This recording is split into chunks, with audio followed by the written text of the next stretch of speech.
Olá você, estamos começando mais um programa Dicas Tributárias. Vamos voltar a falar sobre o assunto das declarações de imposto de renda, ano base 2021, que deve ser entregue agora no final de abril de 2022. A gente já falou aqui sobre dependentes, já falamos sobre quem deve entregar, quem não deve entregar, falamos sobre cuidados que devo ter na hora de informar meus rendimentos, com o rendimento dos meus dependentes, cônjuge, etc. E hoje eu quero me dedicar a uma ficha específica da declaração, que é a declaração de bens e direitos. Não vou tratar aqui daquelas coisas básicas, mas daquelas coisas que a própria Receita Federal considera como situações especiais, que são as situações onde eu posso ter algum tipo de problema futuro. Por exemplo, eu comprei diversos bens durante o ano de 2021 e os alienei durante 2021 também. Então, minha declaração de imposto de renda, do ponto de vista de ganho de patrimônio, não aumentou nem diminuiu em relação ao do ano passado. Mas a venda desses bens, a comercialização desses bens pode ter gerado algum ganho de capital. E o ganho de capital, a gente sabe que é tributável. Então, o que eu devo fazer? Eu devo colocar os valores relativos a 2020 e 2021, zero nos dois, mas eu devo colocar um histórico, dizendo que o que eu comprei, quanto eu comprei, para quem eu vendi e por quanto eu vendi. E também eu tenho que preencher aquele programa de ganhos de capital e apurar se houve ganho de capital ou não. Esse programa, ele permite que as informações que foram colocadas nele sejam importadas para a declaração. Então, se houve ganho de capital e pagamento de imposto, já vai ficar ali também. Por que isso é importante? Isso é importante porque os bens entraram, quando os bens entraram e saíram, eles geraram uma movimentação financeira. Então, saiu o recurso da minha conta e depois entrou o recurso da minha conta de novo. Ou eu tenho um valor a receber, se eu vendi a prazo. Então, tudo isso afeta a minha vida financeira e ela tem que ter aí uma justificação para isso. Então, essa justificativa seria a compra e venda desses bens. Então, mesmo comprando e vendendo no mesmo ano, eu tenho que declarar essa movimentação para poder não ficar aí nenhuma sombra de dúvida em relação à minha movimentação financeira. Uma outra situação também importante, interessante, que também costuma dar uma certa dor de cabeça, é os bens que eu tenho no exterior. Bens que eu tenho no exterior, eu tenho que declarar também. A Receita Federal já há alguns anos, ela vem colocando lá o país onde esses bens estão, que eu devo informar.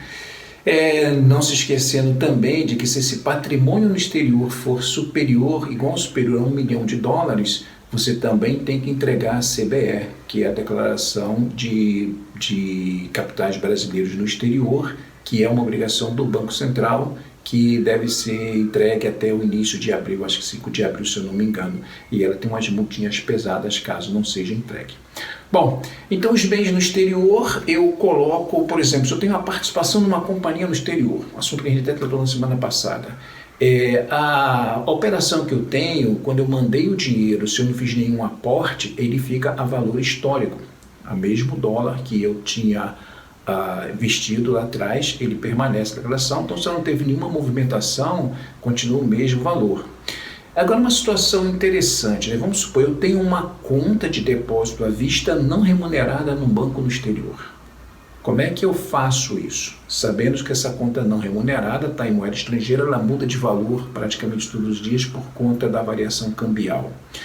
Então, eu devo, no final de cada ano, pegar a taxa de compra do Banco Central, de 31 de dezembro, se for um dia útil, e converter o saldo dessa conta que eu tenho lá em moeda estrangeira, se for em euro, qualquer outra moeda, primeiro converter para dólar, depois converter de dólar para real e colocar na minha declaração de imposto de renda. Isso vai gerar uma diferença, porque o saldo que eu tinha lá em 2020 não vai ser o mesmo saldo de 2021 em reais, mesmo se eu tiver mantido a mesma quantidade de moeda estrangeira, isso por causa da variação cambial. Então, essa diferença vai ser a variação cambial, e a variação cambial eu vou colocar lá naquela ficha de rendimentos isentos e não tributáveis, porque a variação cambial ela não é tributada nesta situação. Ela só é tributada com efetivamente resgatar os valores, cerrar a conta, trazer para cá, enfim. Enquanto isso não acontece, eu vou informando lá com rendimentos isentos e não tributáveis. Uma outra situação também interessante, imagine-se que alguns anos atrás eu deixei o país. Entreguei uma declaração de saída definitiva, fui embora, fiquei fora durante algum tempo e agora voltei para o Brasil. E estou preenchendo a minha declaração esse ano. Voltei o ano passado, durante o ano de 2021, e agora eu estou voltando e eu tenho que entregar uma declaração. Como é que eu faço com os bens? Bom, primeira coisa, os bens que eu já tinha antes de sair do Brasil, eu tenho que pegar e mantenho eles até hoje, eu tenho que pegar a minha última declaração que eu entreguei, e essa última declaração que eu entreguei, na coluna lá de 2020, eu vou colocar esses valores. Então, os valores históricos que eu tinha lá no custo de aquisição, eu vou colocar. Agora, os bens que eu adquiri no período que eu estava fora do Brasil, aí eu vou fazer a conversão da moeda do ano que eu comprei, do mês que eu comprei, pela cotação do Banco Central, e vou colocar lá de 2020. Então, ou seja, nesse caso, os bens que eu adquiri antes de 2020, independente se eu estava no Brasil ou não, eu tenho que formar em 2020. Então, apenas os bens que eu adquiri durante o ano de 2021 é que a coluna de 2020 vai estar zerada. Fora isso, não. Fora isso, todos os bens que eu já tinha adquirido antes, eu vou ter que informar as duas colunas, tanto 2020 e 2021. Isso é importante para que no momento que eu fizer uma venda, eu também tenha aí uma origem dessa venda, uma origem desses recursos que entrar na minha conta e também para fins de cálculo de ganho de capital, enfim. Então, sempre tendo em mente, porque para fins de Receita Federal, apuração de ganho de capital, eu sempre tenho que considerar o custo de aquisição. Eu não posso ter uma mais-valia a não ser que eu tenha o que seja um imóvel, que eu faço benfeitoria nesse imóvel, não confundir benfeitoria com manutenção. Manutenção é aquilo que os gastos que eu tenho só para manter um determinado bem em operação, e benfeitoria não. Benfeitoria é aquilo que vai agregar valor ao imóvel, aquilo que vai aumentar o prazo de vida útil, enfim. Então eu tenho que segregar essas duas coisas. Bom, uma outra coisa importante também em relação essa ficha de bens e direitos são as doações.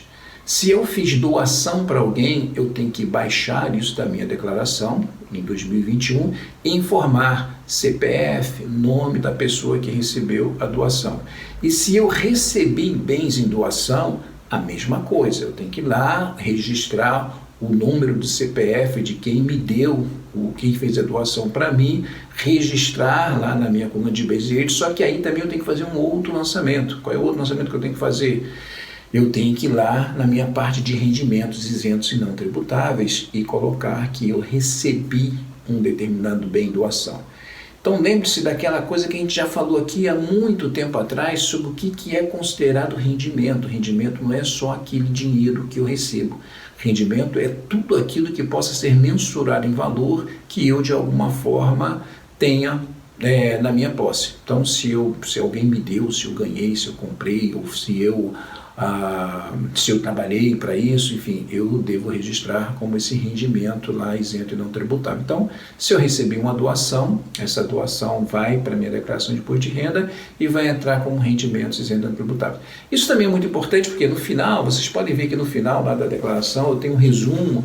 Esse resumo, o que ele tem? Ele tem o valor dos bens que eu tinha no início do ano, o valor dos bens no final do ano, e ele tem também o valor das minhas dívidas de R$11 no início do ano e dívidas de R$11 no final do ano. Para que a Receita faz isso? Exatamente é por aí que ela faz uma detecção se você tem algum tipo de receita que você não declarou. Porque ela vai fazer essa operação, e essa operação, se for um acréscimo patrimonial positivo, uma redução do seu ônus reais e dívidas positivo, ela vai para a parte de baixo, que é a parte dos rendimentos. Então, se os rendimentos que você tiver lá forem compatíveis com a sua ação, beleza, sem problema. Então, isso é importante estar atento também, porque às vezes o erro no preenchimento dessa ficha de bens e direitos pode ocasionar algum problema para você. Bom, ficamos por aqui por hoje. Semana que vem a gente continua com esse papo. Valeu? Qualquer coisa que vocês precisarem, eu estou à disposição. Um abraço, boa semana, bom dia para vocês. Tchau, tchau.